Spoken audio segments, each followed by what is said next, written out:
지금 이 순간을 살아라. 9장. 행복과 불행을 넘어선 곳에 평화가 있다. 인생의 무상함과 순환. 그렇지만 여전히 물질 세계에 살고 집단적인 인간 정신과 연결되어 있는 한 육체적인 고통을 피할 수 없습니다. 이는 정신적, 감정적 고통과는 다릅니다. 모든 고통은 에고가 만들어내는 것이고 저항에서 비롯됩니다. 또한 당신이 물질 세계에 있는 한 당신은 자연의 순환과 항구적인 것은 아무것도 없다는 법칙을 따르게 됩니다. 그렇다고 해서 이것을 나쁘다고 할 수는 없습니다. 그냥 그러한 것입니다. 모든 것의 있음을 허용함으로써 대립되는 세상 저변에 깔린 좀 더 깊은 차원이 당신 앞에 드러날 수 있습니다. 변하지 않을 깊고 고요한 상태로서 선악을 초월하여 아무 이유 없이 솟아나는 기쁨의 상태로서 언제나 현존할 수 있습니다. 이것이 바로 존재의 기쁨이요 신의 평화입니다. 모습의 차원에서는 분리된 듯 보이는 온갖 형상들이 탄생과 죽음, 창조와 파괴, 성장과 분해를 거듭합니다. 여기에서 벗어날 수 있는 곳은 없습니다. 별이나 행성도 탄생과 죽음의 주기가 있습니다. 육체도 그렇고 나무나 꽃도 그렇습니다. 국가나 정치, 체계, 문명에도 흥망성쇠가 있습니다. 개인의 삶 속에서도 얻을 때가 있으면 잃을 때가 있는 법입니다. 일이 잘 풀려서 번창할 때가 있는가 하면 실패를 거듭하면서 시들고 붕괴될 때가 있습니다. 새로운 것이 생기고 변화될 여지를 만들기 위해서는 옛것을 떠나보내야 합니다. 그 시점에서 매달리고 저항하는 것은 생명의 흐름과 함께하기를 거부하는 것이며 그 결과 고통을 받게 됩니다. 상승 주기가 좋고 하강 주기가 나쁘다는 것은 마음이 하는 판단일 뿐입니다. 대개는 성장을 긍정적이라고 생각하지만 어느 것도 영원히 성장할 수는 없습니다. 만일 계속해서 성장한다면 어떠한 종류의 성장이든 결국은 기형적이고 파괴적인 양상을 띠게 될 것입니다. 분해는 새로운 성장을 위해 필요한 것입니다. 이것은 저것 없이는 존재할 수 없습니다.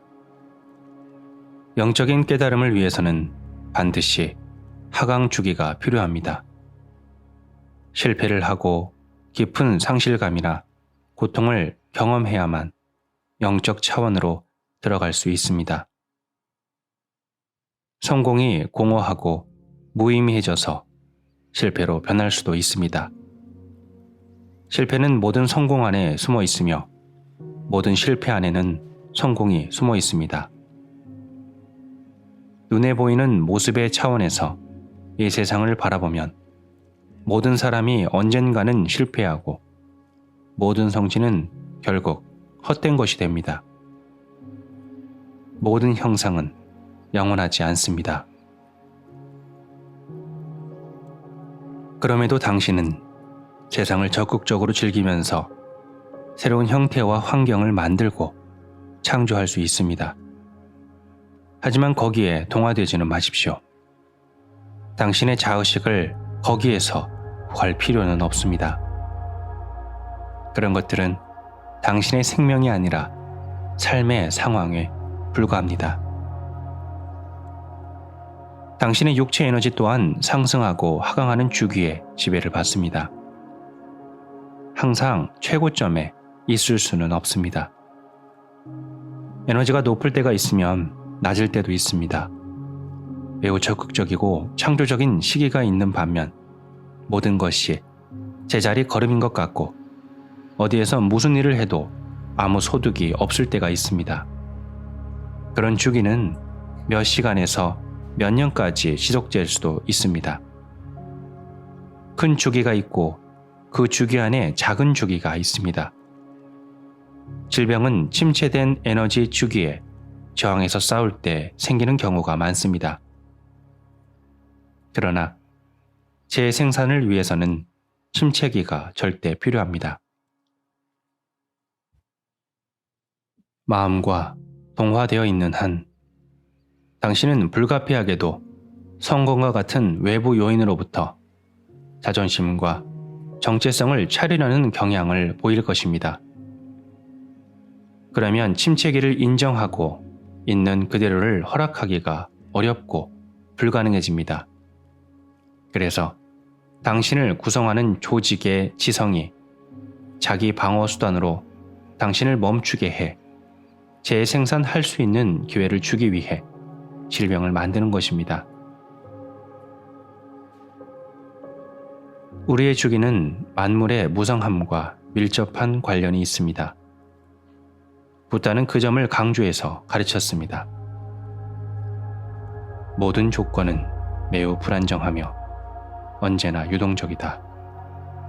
무성함이란 인생에서 만나는 모든 조건과 모든 상황의 특징이다. 모든 것은 언젠가는 변하고 사라진다. 예수 또한 이 세상의 무성함에 대해 가르쳤습니다. 재물을 지상에 쌓아두지 말라. 지상에서 재물은 좀 먹거나 녹이 슬어 못 쓰게 되며 도둑이 뚫고 들어와 훔쳐간다. 마음이 인간관계나 재산, 사회적 지위, 장소, 육체적인 몸을 좋다고 판단하는 한 마음은 거기에 애착을 갖고 그것과 동화됩니다. 그러면 당신은 행복을 느끼고 자신에 대해 만족하고 그것이 당신의 일부이며 당신이라고 생각합니다. 그러나 좀이 먹고 녹쓰는 차원에서는 그 무엇도 영속하는 것이 없습니다. 언젠가는 끝나거나 변하거나 완전히 뒤바뀔 수 있습니다. 예전에는 좋았던 조건이 갑자기 또는 서서히 나쁘게 바뀝니다. 같은 조건이 당신을 행복하게 했다가 나중에는 불행하게 만듭니다. 오늘의 부자가 내일은 빈털터리가 됩니다. 행복한 결혼과 달콤한 신혼이 불행한 이혼이나 불행한 동거가 됩니다. 조건 자체가 아예 사라져서 그 부재가 당신을 불행하게 만들기도 합니다. 마음의 애착을 가지고 동화되었던 조건이나 상황이 변하거나 사라지면 마음은 그것을 받아들일 수 없습니다. 마음은 사라진 조건에 매달리고 변화에 저항합니다. 마치 사지가 몸에서 잘려나간 것처럼 느끼는 것입니다. 우리는 때로 돈을 모두 잃거나 명예가 땅에 떨어져서 자살하는 사람의 이야기를 듣습니다. 이는 극단적인 경우지만 나쁜 일이 일어날 때마다 크게 상심을 해서 병이 나는 사람들을 흔히 찾아볼 수 있습니다. 그들은 생명과 생명이 처한 상황을 구별하지 못하는 것입니다. 나는 최근 80대에 죽은 유명한 여배우 이야기를 읽었습니다. 그녀는 자신의 아름다움이 시들기 시작하자 비관을 했고 점점 절망하다가 은둔자가 되었습니다. 그녀는 외모라는 조건을 자신과 동일시했던 것입니다. 그 조건은 처음에 그녀에게 행복한 자의식을, 후에는 불행한 자의식을 주었습니다. 만일 그녀가 내면에 존재하는 무형의 영원한 삶과 연결될 수 있었다면 자신의 시들어가는 외모를 평화롭게 지켜보면서 받아들일 수 있었을 것입니다.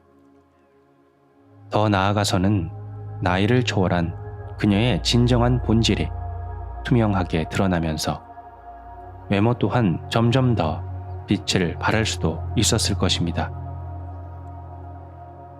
그녀의 아름다움은 영적인 아름다움으로 변화되었을 것입니다. 그러나 아무도 그녀에게 그런 일이 가능하다고 말해주지 않았습니다. 가장 본질적인 진리를 아는 사람은 그다지 많지 않습니다. 붓다는 우리의 행복조차 두카라고 가르쳤습니다. 두카란 빨리어로 고통이나 불만을 의미합니다. 행복과 불행을 양극으로 분리시키지 않은 것입니다. 행복과 불행은 사실 하나입니다. 단지 시간의 환상이 그것들을 분리하는 것일 뿐입니다. 행복과 불행은 사실 하나입니다. 이것은 부정적인 관점이 아닙니다. 사물의 본성을 알아차림으로써 남은 여생 동안에 환상에 쫓아다니지 말자는 것입니다. 당신이 더 이상 즐거워해서는 안 된다는 것도 사물의 아름다움이나 조건을 중요하게 여기지 말아야 한다는 것도 아닙니다. 하지만 그것들을 통해 정체성이나 영구성이나 만족을 추구한다면 그것은 결국 좌절과 고통만을 안겨줄 것입니다. 만일 사람들이 깨달음을 얻고 더 이상 사물을 통해 자신을 확인하지 않는다면 모든 광고 산업과 소비 사회는 한꺼번에 붕괴될 것입니다. 물질적으로 행복을 추구할수록 행복은 점점 멀어져 갑니다. 그런 것들은 일시적이며 비상적으로밖에 당신을 만족시키지 못합니다. 그 진리를 깨닫기까지 당신은 많은 환멸을 경험해야 할지도 모릅니다. 사물과 조건은 당신에게 즐거움을 줄 수도 있지만 고통 또한 안겨줍니다. 사물과 조건은 당신에게 즐거움을 줄 수 있지만 기쁨은 줄 수 없습니다. 사실 이 세상의 그 무엇도 당신에게 기쁨을 줄 수 없습니다. 기쁨이란 아무런 원인 없이 내면에서 솟아나는 것입니다. 기쁨은 내적 평화의 정수로서 신의 평화라고 불러왔습니다. 기쁨이야말로 당신 본연의 상태이며 당신이 애써 수고하거나 고투한다 해서 얻을 수 있는 것이 아닙니다. 무엇을 행하거나 소유하거나 획득한다고 해서 그것이 구원을 의미하는 것은 아닙니다. 많은 사람들이 이를 깨닫지 못하고 있습니다. 그런 것으로 구원이 이루어지는 것이 아님을 알고는 세상살이가 시들해졌다는 사람들이 적지 않습니다. 그 무엇도 진정한 성취감을 안겨줄 수 없다면 무엇을 위해 힘겹게 살아가야 한단 말입니까? 어디에다 초점을 맞추어야 할까요? 다음과 같은 말을 남긴 구약 성서의 예언자 또한 그런 깨달음에 이르렀음에 틀림없습니다. 하늘 아래 벌어지는 일을 살펴보니 모두가 헛되다. 바람을 잡으려고 하는 것처럼 헛되다. 이 지점에 도달한 사람은 절망에서부터 한 발짝 떨어져 있게 됩니다. 하지만 깨달음에서도 역시 한 발짝 떨어져 있는 것입니다. 언젠가 한 스님이 나에게 이렇게 말한 적이 있습니다. 승려가 되고 나서 20년 동안 배운 것을 한마디로 요약하자면 이로써 생겨나는 모든 것은 사라진다. 내가 아는 것은 그뿐이요. 그가 말한 의미는 물론 이런 뜻일 것입니다. 나는 있는 그대로의 어떠한 저항도 하지 않는 법을 배웠다. 나는 현재의 순간에 머무는 법을 배웠고 모든 사물과 조건의 무상함을 받아들이는 법을 배웠다. 그리하여 마침내 평화를 찾았다. 삶에 저항하지 않는 것은 은총과 평화와 빛 속에 존재하는 것입니다. 그러면 더 이상 좋은 것도 나쁜 것도 없게 됩니다. 그런 것에 의존하지 않게 됩니다. 역설로 들릴 수도 있겠지만 눈에 보이는 형상에 의존하는 마음이 사라지면 현실적인 삶의 조건도 외형적인 살림살이도 전반적으로 크게 향상되는 경향이 있습니다. 행복을 위해서 필요하다고 생각했던 사물이나 사람, 조건 등이 아무런 수고나 노력을 하지 않아도 당신에게 다가올 것이고 그것이 지속되는 동안에 자유롭게 즐기고 감사하게 될 것입니다. 물론 그 모든 것들은 사라질 것입니다. 왔다가 가버릴 것입니다. 하지만 거기에 의존하지 않으면 상실에 대한 두려움도 더 이상 설 자리가 없게 됩니다. 삶이 편해지고 순조로워지는 것입니다.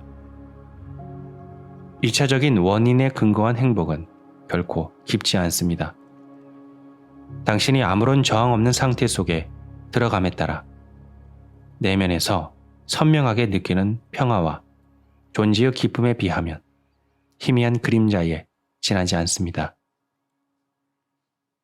존재는 당신을 마음의 양극 너머로 데려가서 눈에 보이는 형상에 의존하는 당신을 자유롭게 해방시켜 줍니다. 주위의 모든 것이 붕괴되고 무너진다고 해도 당신의 깊은 내면의 평화를 느낄 것입니다. 행복하지는 않을지라도 당신은 여전히 평화로울 것입니다.